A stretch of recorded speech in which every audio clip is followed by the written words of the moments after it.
ಅಲ್ಲ. ಅನ್ಫಾರ್ಚುನೇಟ್ಲಿ ಡಿ.ಕೆ. ಶಿವಕುಮಾರ್ ಅವರು ಹೋರಾಟ ಮಾಡ್ತಿರೋಂಗಿದೆ ಸರ್. ಪಕ್ಷದ ಒಳಗಡೆ ಪಾಪ ಬೆಂಬಲಕ್ಕೆ ಅಂತ ಬರ್ತಿರೋರು ಎಚ್.ಸಿ. ಬಾಲಕೃಷ್ಣ ಅವರು ಶಾಸಕರಿದ್ದವ್ರು ಸಚಿವರಾದ್ರು ಈ ಬೆಂಬಲದಿಂದಾನೇನಾ ನನಗೆ ಗೊತ್ತಿಲ್ಲ, ಬಟ್ ಜನ ಮಾತನಾಡ್ಕೊಳ್ತಿದ್ದಾರೆ. ಅವ್ರನ್ನ ಹೊರತುಪಡಿಸಿದ್ರೆ ಪ್ರಿಯಾಂಕ್ ಖರ್ಗೆ ಅವರು ಹೇಳ್ತಾರೆ ನಾವು ರೈತ ವಿರೋಧಿ ನಿವೃತ್ತಿ ತಗೊಳ್ಳೋದಿಲ್ಲ. ಡಿ.ಸಿ.ಎಂ ಆಗಿರುವಂತಹ ಪರಮೇಶ್ವರ್ ಅವರು ಹೇಳ್ತಾರೆ ನಾವು ಯಾರನ್ನು ಬಲವಂತವಾಗಿ ಒಕ್ಕಲೆಬ್ಬಿಸೋದಿಲ್ಲ, ಟೌನ್ಶಿಪ್ ಮಾಡೇ ತೀರ್ತೀನಿ ಅಂತ ಹೇಳಿ ಹೋರಾಟ ಮಾಡ್ತಿರೋದು ಕೇವಲ ಡಿ.ಕೆ. ಶಿವಕುಮಾರ್ ಅವರು ಮಾತ್ರ. ಅಲ್ಲಿಗೆ ನಿಮ್ಮ ಪಾಳೆಯದಲ್ಲೂ ಕೂಡ ಬಿರುಕಿದೆ ಅನ್ನೋದು ಬಿಡದಿ ಟೌನ್ಶಿಪ್ ವಿಚಾರದಲ್ಲಿ ಸ್ಟೇಟ್ಮೆಂಟ್ ಕೋಟ್ ಮಾಡಿದ್ರಿ. ಪ್ರಿಯಾಂಕ್ ಖರ್ಗೆ ಅವರು ಸ್ಟೇಟ್ಮೆಂಟ್ ಕೋಟ್ ಮಾಡಿದ್ರಿ, ಪರಮೇಶ್ವರ್ ಸ್ಟೇಟ್ಮೆಂಟ್ ಕೋಟ್ ಮಾಡಿದ್ರಿ. ಏನಂತ ಹೇಳಿ ನಾವು ಬಲವಂತವಾಗಿ ಸಿಎಂ ಹೇಳಿರೋದು ಅದೇನೆ. ಅದನ್ನ ಮೊದಲೇ ಹೇಳಿದ್ದೆ ಸನ್ಮಾನ್ಯ ಮುಖ್ಯಮಂತ್ರಿಗಳು.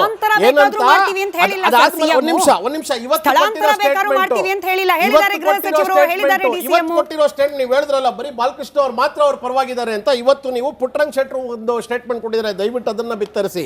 ಎಂ.ಬಿ. ಪಾಟೀಲ್ ಇವತ್ತು ನಿಮ್ಮ ಮಾಧ್ಯಮದವ್ರು ಹೋಗಿ ಹೇಳಿದ್ದಾರೆ, ಈಶ್ವರ್ ಖಂಡ್ರೆ ಅವರು ಅದರ ಪರವಾಗಿ ಮಾತಾಡಿದ್ದಾರೆ. ಇವತ್ತು ಕೊಟ್ಟಿರೋದು ಇದು, ನಾನು ಯಾವತ್ತೊಂದು ಹಳೆದ್ರದ್ದು ಹೇಳ್ತಾ ಇಲ್ಲ. ಹರಿಪ್ರಸಾದ್ ಅವರು, ನಮ್ಮ ಕೆಪಿಸಿಸಿ ರಾಜ್ಯಾಧ್ಯಕ್ಷರಾದಂಥ ಹರಿಪ್ರಸಾದ್ ಅವರು ಬಹಳ ಕ್ಲಿಯರ್ ಆಗಿ ಏನು ಮುಖ್ಯಮಂತ್ರಿಗಳು ಹೇಳಿದ್ದಾರೆ ಅದನ್ನೇ ಮತ್ತೆ ಹೇಳಿದ್ದಾರೆ. ಬಲವಂತವಾಗಿ ತಗೊಳ್ತಕ್ಕಂಥ ಪ್ರಶ್ನೆ ಇಲ್ಲ. ಯಾವ್ದಾದ್ರು ರೈತರು ಅಲ್ಲಿಗೆ ಇದನ್ನ ಅನ್ನೆಸೆಸರಿ ಅವರ ರಾಜಕೀಯ ಉಳಿವಿಗಾಗಿ ಇವತ್ತು JDS ಅವರು ರಾಜಕೀಯ ಆಲ್ಮೋಸ್ಟ್ ಕೊನೆ ಹಂತದಲ್ಲಿದೆ. ಆ ರಾಜಕೀಯ ಉಳಿವಿಗಾಗಿ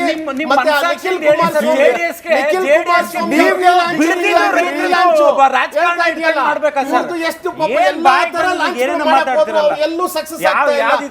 ಏನೋ ಒಂದು ಲಾಂಚ್ ಮಾಡೋಣ ಅಷ್ಟೇ ಹೊರತು ನಿಖಿಲ್ ಕುಮಾರಸ್ವಾಮಿ ರೀಲಾಂಚ್ ಡ್ರಾಮಾ ಮತ್ತೆ ಅವ್ರದ್ದು ಒಂದು ರಾಜಕೀಯ ಉಳಿವಿಗೆ ಇದು ಹೋರಾಟ ಅಷ್ಟೇ. ವಿಜೇಂದ್ರ ಅವರೇ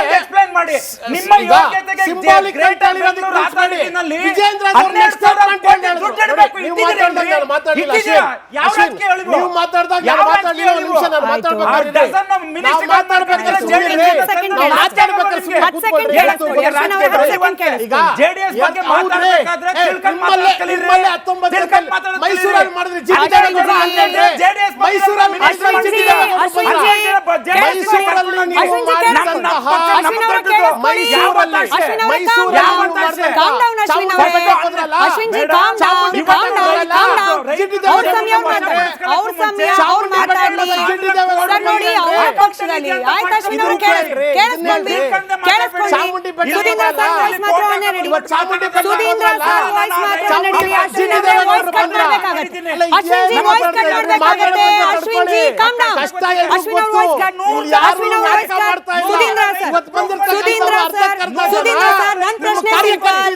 ನನ್ನ ಪ್ರಶ್ನೆ ಕೇಳಿದ್ದೇನು, ಇಟ್ ವಾಸ್ ವೆರಿ ಸಿಂಪಲ್.